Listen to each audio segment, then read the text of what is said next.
All right, so my name is Joe Fiorella. I am actually a systems engineer with McAfee Intel. Today we're going to talk a little bit about some of the challenges around pressures around privacy, data protection, what we're seeing is 2012 as far as malware threats and some of the issues that are popping up in the wild as well. So from a McAfee Labs perspective, in the last year, we've seen a substantial growth in the amount of malware in our databases over the course of the year. So we're by the end of 2011, we've just about hit almost 80 pieces of malware that we've discovered out there in the wild. So the malware is ever evolving. I don't think this number will ever go down. It's only going to continue to go up as the malware gets more evasive and more stealthy. And we'll go into some of the details, some of the more sophisticated pieces of malware that are actually out there out in the wild as well. One of the other things that we're seeing is a lot of targeted attacks. So if you're familiar with the Stuxnet virus that was released sometime last year, that was a very targeted attack. That attacked the power plant over in Iran. It was a very targeted attack. And what it actually did was it actually opened up the floodgates for malware writers to write things like Stuxnet in very simplified format to be able to use it for targeted attacks. So no longer are you looking at attacks mainly for causing havoc or maybe causing a piece of malware on your desktop, but you're seeing targeted attacks to look for specific assets that might be of some high value. Perhaps you want to steal a customer database, perhaps you want to steal student records, things of that information, things of that nature. So we're starting to see a lot of those specific types of attacks out in the wild. What we're also seeing is a growth in what we call stealthy malware. So you may have heard of the concept of a rootkit. The rootkits comprise a small percentage of the overall virus population. However, they're the most sophisticated, the most evasive, and the most dangerous of all the malware out there. And in the last year or so, it's gotten a lot easier to write pieces of malware around rootkits. A couple of examples, there's a piece of malware called SpyEye. And what SpyEye actually allows you to do is it gives you a development kit. It's published out on the internet on how to actually write rootkits. So no longer do you have to be a sophisticated programmer or a hacker to understand how to write these things. You can be a novice, basically download the development kit and really create your own rootkit if you want to. So what we're seeing now is because of this, we're seeing a growth in the rootkit industry.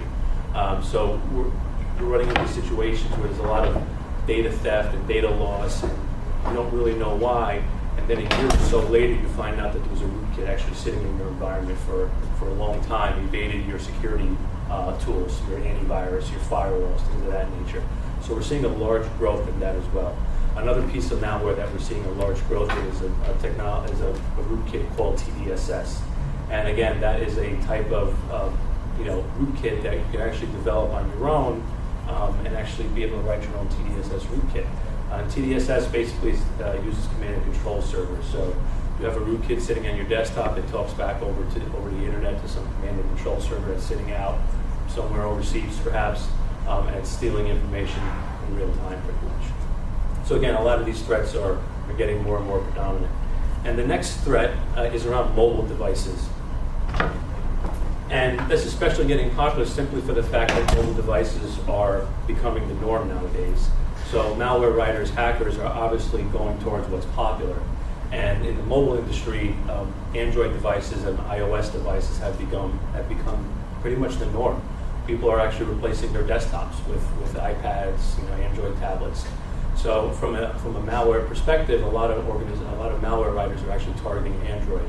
And about a year ago, Google actually had to remove about 20 applications from the marketplace because they were infected with malware. They were actually stealing data off users' devices.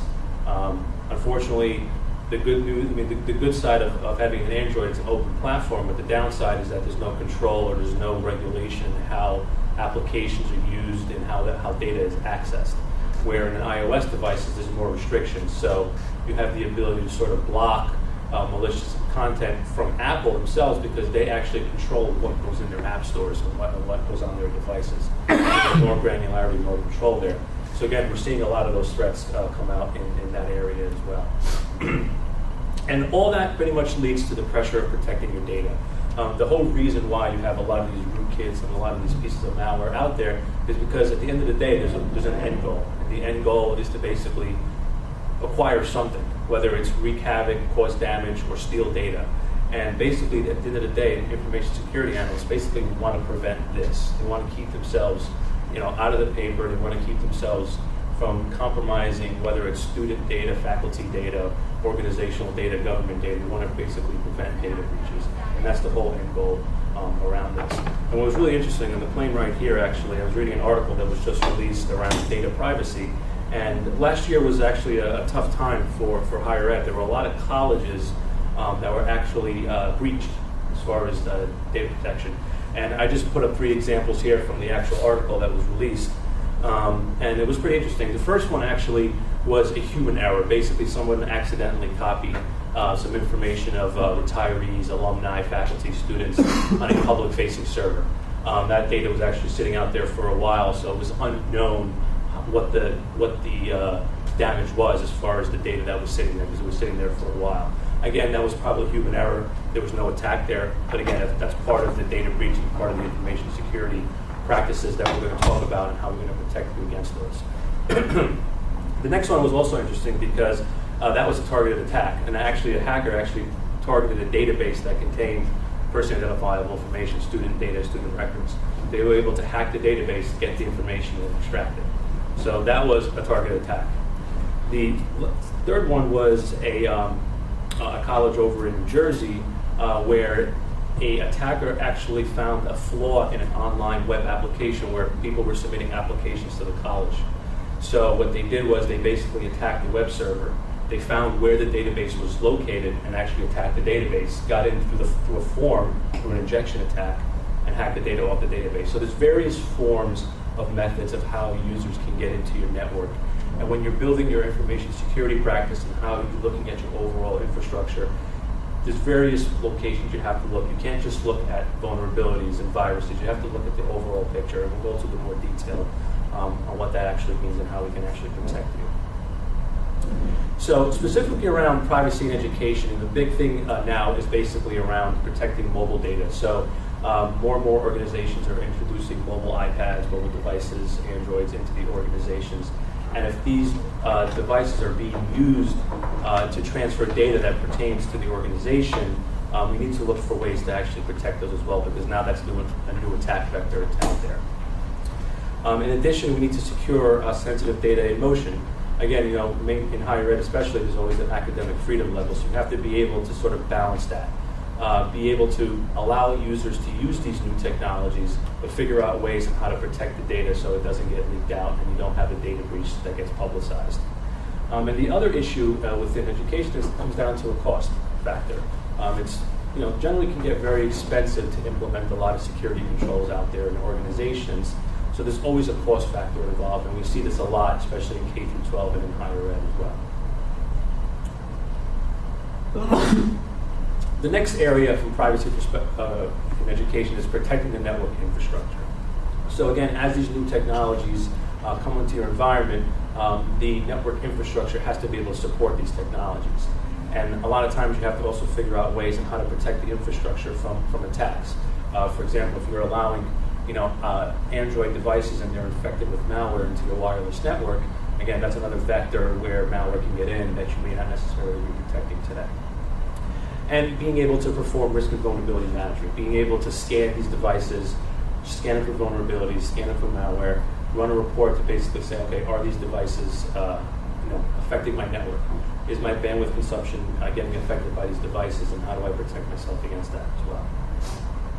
So what we're going to do now is we'll go into some of the challenges. We actually did a study among organizations relating to information security and how to implement proper controls and proper mitigation situations. So there's a couple of challenges that we're going to focus on. The first one is risk management. So we surveyed a bunch of companies, and they ranked pretty much what the top concerns were from a risk management perspective. Obviously, discovering threats and discovering vulnerabilities. But more importantly, discovering threat and vulnerabilities that pertain to your organization. There are a gazillion threats out there, there are a gazillion vulnerabilities out there. But how do they affect you personally? How do they affect your assets in your organizations? So that was some of the biggest challenges that they were facing as well. The other challenge was knowing which systems are adequately protected from threats.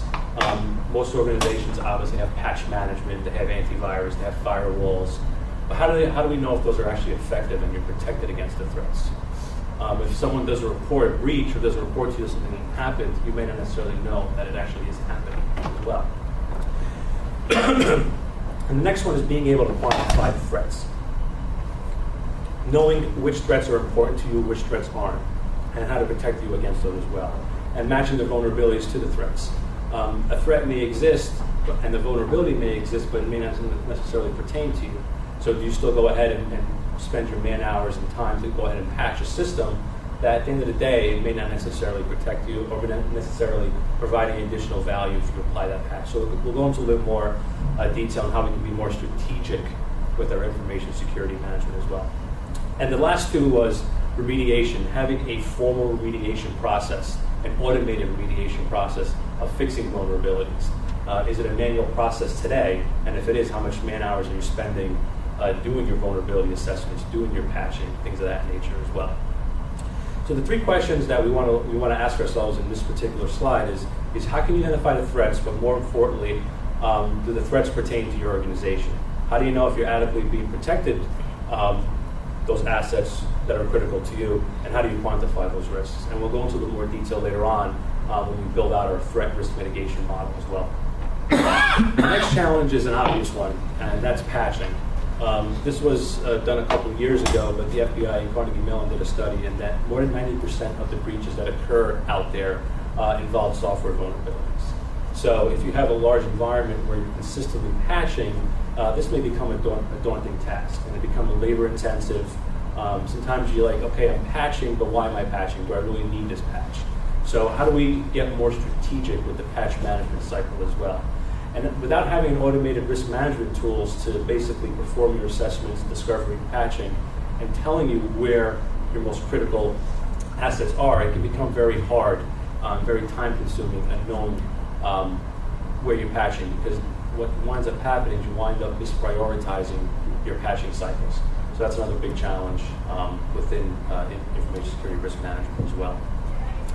The next one is compliance, and obviously compliance is a critical driver. Many organizations face multiple regulatory compliance, whether it's FERPA, SIPA, if you have to meet PCI requirements, if you have to meet HIPAA requirements, if you're dealing with patient records, it can become challenging. And as the compliance obligations grow, they're also changing. So the compliance model you've had in place now may not be the same model you have in place tomorrow, simply because the regulations change on a regular basis. And then new regulations come up. Just last year or a year and a half ago, the HIPAA high-tech regulation came out. So again, organizations now are finding themselves reassessing the way they do their compliance, and that again becomes time-consuming, leaves you open to attacks and risks as well. And obviously one of the greatest challenges really comes in keeping the systems compliant and automating the controls around those systems. And as attacks become more complex and more targeted, it becomes increasingly more difficult to find strategic ways on how to protect you against it. So in the same survey, they stack ranked actually what was most critical to them. Obviously the first two was keeping the systems compliant, coming up with automated IT controls on how to keep those systems continuously compliant and not just once a month during your Patch Tuesday cycles, things of that nature. The other problem is understanding the regulations. At the end of the day, these regulations are sort of vague. Sometimes there's no lawyers in here. I mean, a lot of these regulations were written by lawyers for lawyers, right? So the challenge because how do you properly interpret the regulation? How do you properly interpret that what you're doing is going to satisfy the regulatory requirement as well? The other one is, managing the regulations one by one. Some organizations, like especially in higher ed, sometimes have to manage not only FERPA regulations but also HIPAA if they have a medical division in the organization as well. So how do you balance that as well? Drifting out of compliance, robust reporting was also a big one. How do you provide accurate reports? So when you do your compliance audits, or whether it's an internal or external audit, being able to provide the accurate data on whether you're compliant or not. And if there is a breach, you know that, okay, well, we followed all the protocols, we meet safe harbor requirements, we're okay in that situation. And preventing audit fire drills. So usually what happens is whenever an audit comes around, there's always a fire drill going on, getting all the paperwork ready, getting all the reports ready. And sometimes you find situations where things aren't automated, so you're always running around putting out fires during an actual audit as well. So that was another big challenge. The other challenge is databases. Databases from a compliance perspective have become very daunting because they're hard to patch. They require a lot of downtime, and usually these databases are part of critical assets. So, and attackers kind of know this. So, the famous quote, William Sutton robbed banks for a reason, that's where the money was. So, if I'm a hacker and I want to attack the data, I'm going to go to the database. Why am I going to scour the network if I can just go to the one place where it has everything I need, right? And as organizations find it harder to patch databases, attackers find it easier to get into the databases. So if you read that article that I posted earlier, you'll see that a lot of the organizations that were attacked was through the database vulnerability. So again, that challenge that exists. And in the survey that we've conducted, again, the number one risk was databases.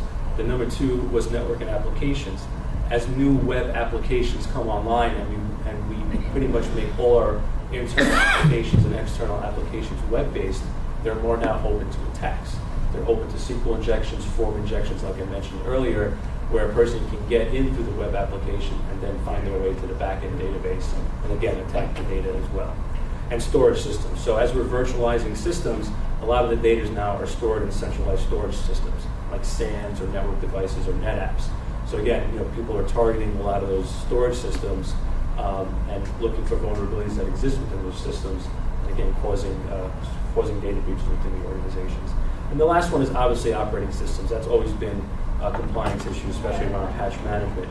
How do you effectively patch all your operating systems and maintain compliance? Especially in large organizations, an effective patch management cycle can get very complex very quickly. So we also looked at the survey, and we also found what are people actually using to sort of mitigate a lot of these risks that we're talking about. And a couple of organizations, the big ones were obviously they implemented configuration assessments, basically monitoring what changes are occurring on devices, sort of like a change control management tool. So on a server, for example, if someone makes an unauthorized change, a tool like that would actually monitor it and detect the change. This way you have an audit trail on what's actually going on. In addition to file integrity monitoring and database activity monitoring, these are becoming more and more popular tools because, like I mentioned earlier with database attacks, more and more organizations are looking towards database activity monitoring tools, monitoring what activities going on in the database, not only from a user level, but what's the DBA doing? Are they accessing the data that they shouldn't be in a manner that they shouldn't be accessing the database? And the other tools that are being implemented are, monitoring configuration change with prevention of change and automatic audit reporting. Those have been the big tools that are being deployed in the last year or so around compliance management. But you see there's still a good percentage out there that actually haven't implemented any of these tools. So for the people who haven't implemented a file integrity monitor or a database activity monitor, they may have no